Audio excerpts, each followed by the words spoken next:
Sylosis is back with a brand new album, The New Flesh. But does it live up to its name? Is it new and exciting? Or is it old and stale? Find out next.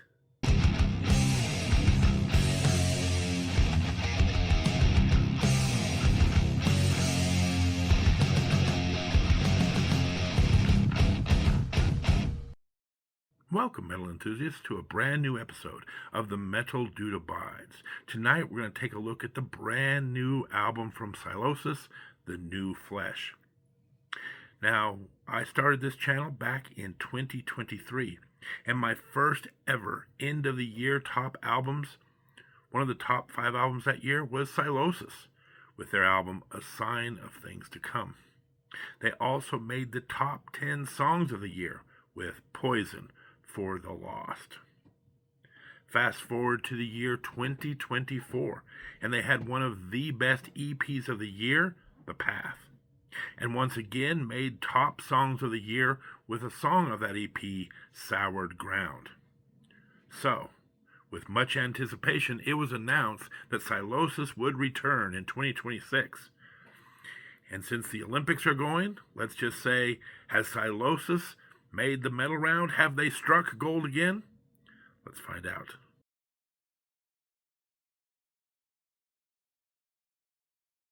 The opening track is a song called Beneath the Surface. This song starts out with a very urgent, amazing riff that really just sets the whole tone for the album. You're going to hear this a lot, but this album is chock full of great riffs. Well, that riff goes on for about 40 seconds, and then it breaks into this infectious, chuggy groove. And once again, you're going to hear that a lot on this album review, because not only are Sylosis masters of the riff, they really know how to put together a groove. Now, the thing about it is, as the song progresses, the riff changes slightly. The groove comes in and out and changes just slightly, just to keep everything interested, just to keep the listener on their toes. This is a fantastic opener. You all know me. If you're going to get a good review, you need to have a great opener, and Sylosis hits the mark with Beneath the Surface.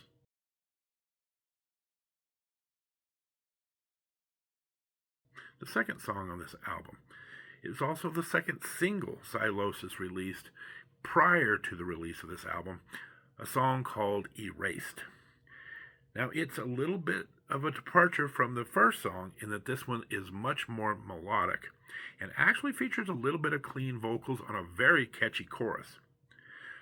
Now, I am a child of the 80s, and one of the things we always laugh about when we watch those old 80s movies is every action star had to have a catchphrase, the crescendo to when he was about to nab the bad guy.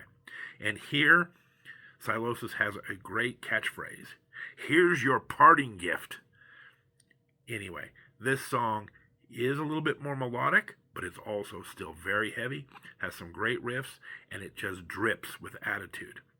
One of the things that Sylosis does very well on this album is it shifts from melodic to heavy and back and forth excellently.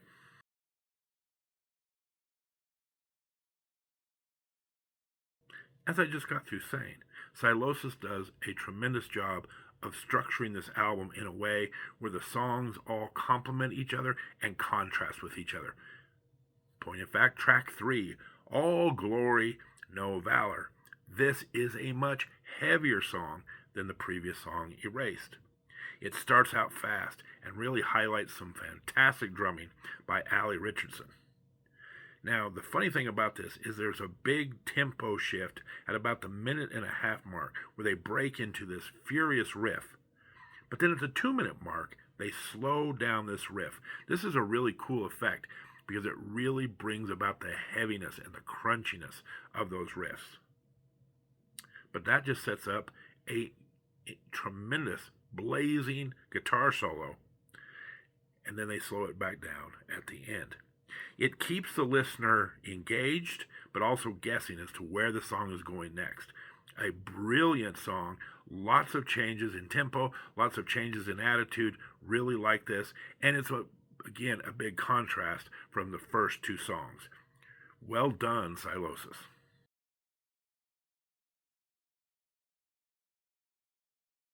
Track 4 is a song called Laceration. This was the third and final single that Sylosis released before releasing the full album. And I gotta say, I love this song so very much. And one of the reasons is this is the first song on the album that really highlights the range of Josh Middleton's voice. First song, well, really, though, the first three songs really focus mostly on death growls. This is the first time we hear extensively his clean vocals. I really like his death growls are fantastic, but he also has a very unique clean vocal style, as I'll explain here in a second. Many bands move from dirty to clean vocals and back and forth, but sometimes when they break into the clean vocals, they're almost too clean, they're almost too pristine, and it kind of throws off the whole song and can really take you out of the mood. But here, because Josh has these unique, intense, gravelly, clean vocals, he can move between dirty and clean, but not lose any of the intensity. He also brilliantly changes up the riffs so that it also keeps that momentum going even as he's going back and forth from dirty to clean vocals. And if you didn't know, Josh is also a guitarist of this band. He has an extremely nice, maybe the best solo on the album thus far.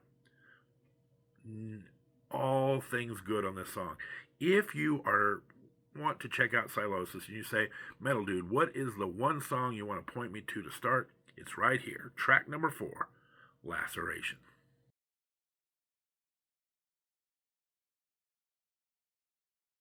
The hits keep on coming. Track 5, Mirror Mirror, is my favorite deep track on this album. And by deep track, this was not released as a single. It's not the opener. It's in the middle of the album, so I would consider this a deep track and one worth paying attention to. Now, we talked a little bit earlier about how you can slow down a riff to increase its power, but you can also speed things up, amplify things to also get more power. And this is what happens on Mirror Mirror. Very fast track, and it's really a nice change of pace from the more commercially oriented Laceration. And just as I get through talking about this great range of Josh Middleton, let me just say this might be the song with my favorite vocals on it, and there's not a clean vocal in sight, folks. I am partial to clean vocals. I grew up in the 80s. I grew up with Rob Halford and Dio and Klaus Meine and on and on. So I do like clean vocals, but some people have just the best death growls in the business, and I put Josh Middleton right here. This is an amazing vocal performance, and it's all dirty, folks. It's all death growls from start to finish. But these vocals are so intense, it's kind of like his voice is being strained to the limits, yet never loses control, never loses that key. He always keeps control right at the brink of his limitations. This is an intense song. It is a fast song, and I really dig the song. Maybe my favorite song on the entire album.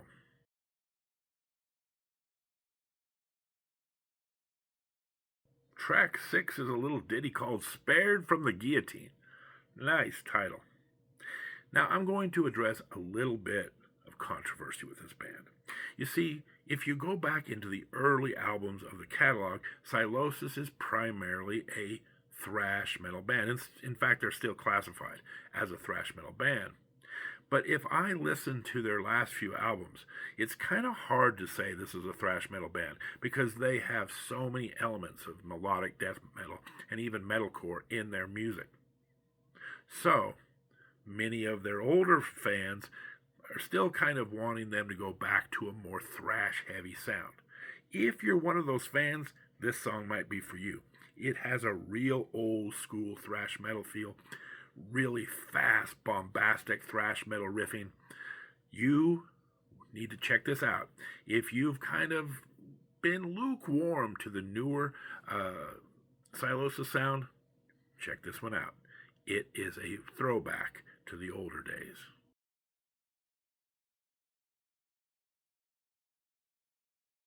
Track 7 is a song called Adorn My Throne. That is, I don't know why, that is a real tongue twister.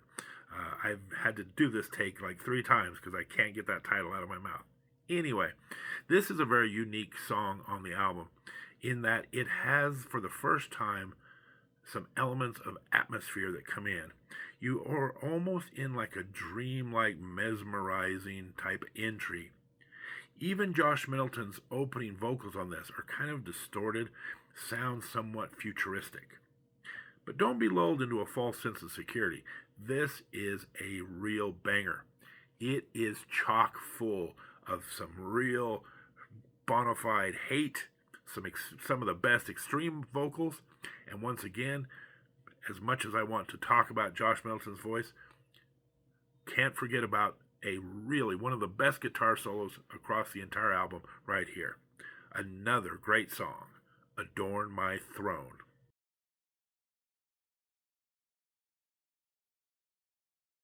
Track 8 is the title track, and this was the very first single Sylosis put out, 2 or 3 months ago. It is great. This Adorn My Throne, it had kind of started to slow the pace just a bit. This picks back up that fast, aggressive riffing, fast, aggressive groove. This really gets you back into things and gets your head a banging. I love the placement here because, again, this is a brilliantly constructed album because it goes from slow to fast, heavy to melodic, melodic to heavy, clean vocals, dirty vocals, and this is perfectly placed on the album. This has some very memorable riffs. So here we are. We have now gone through 8 songs. We have had great riffs. We've had great guitar solos. We've had great vocals. So far, this album is 8 for 8. It's headed for perfect status. Can it keep it up for the last 3 songs?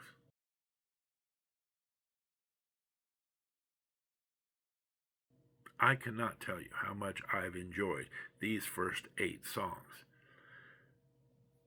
But as it is a tradition on the heavy metal reviews, we also are going to point out our least favorite tracks on the album. And while both of these songs I'm about to talk about are good, I don't think this album is going to lose its perfection status. I will say they are not up to par of those first 8 that we've discussed. The next song is track 9, Everywhere at Once. Now this starts off with acoustic guitars, and now for the first time, Josh is starting a song, not just the choruses, in doing clean vocals. This song goes a full minute of acoustic and clean vocals before it goes into some bursts of intensity and those gritty vocals we were talking about earlier. Now, I would say, even though this isn't my favorite style of song, again, well placed on the album, we just had very fast, very groovy, very riffy song prior, the title track. Now he's taking it all the way down and slowing it down quite a bit.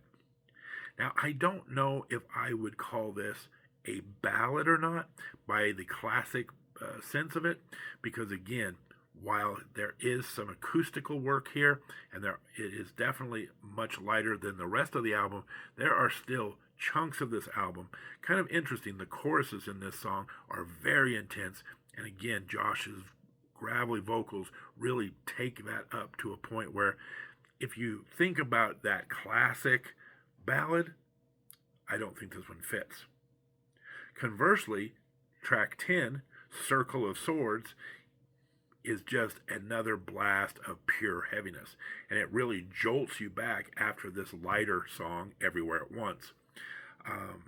This is, again, probably my least favorite heavy songs on the album, but once again, I want to point out, ironically, it's also got some of the best vocals across the board.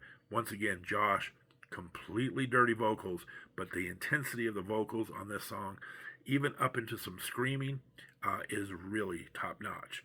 So track 9 and track 10 are my least favorite songs, but they are both still very good. Which leads us to the very last track on the album.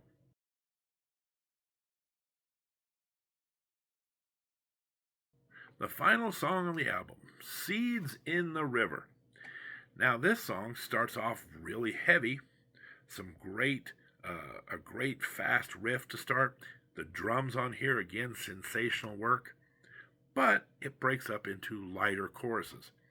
I was kind of laughing. It's if you took a mirror and switched it around, almost the exact opposite of how they structured the song Everywhere at Once, where Everywhere at Once came in with the light acoustics and then had those choruses that were full of intensity. This song has lots of intensity throughout, but then breaks up into some lighter moments in the choruses. This has kind of that epic feel and a proper way to finish an album. Really dig this song. But I have to say, it has one of the weirdest abrupt endings. I mean, he's just singing, the riffs are going, and then boom, it just falls off a cliff. At first, I thought, I was listening to this on Spotify, I thought I lost my internet connection because I'm like, it couldn't have ended just that quickly. So a little bit funny on that. But a great song, a great closer. We talked about the fact it had a great opener. Folks, I gotta say it. This is a perfect album from start to finish. Every song is either great or good. But let's talk about a recap of the entire album.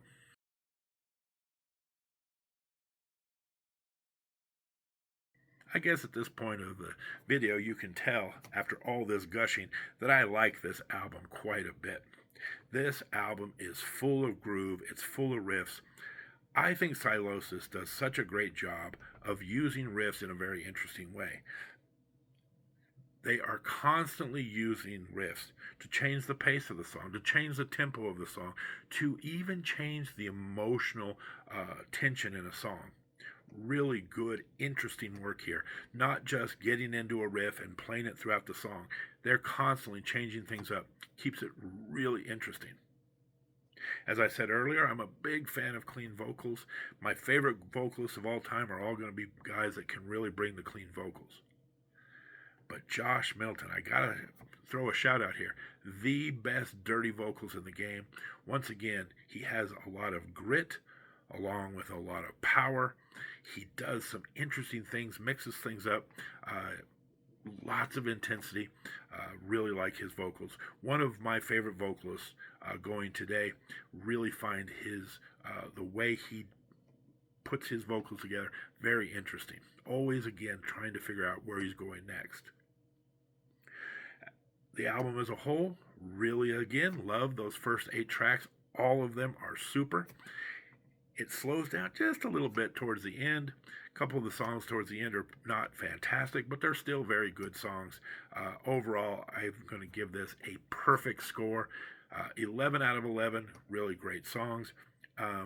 The other thing that I mentioned earlier is Sylosis did a great job promoting the right singles off this album.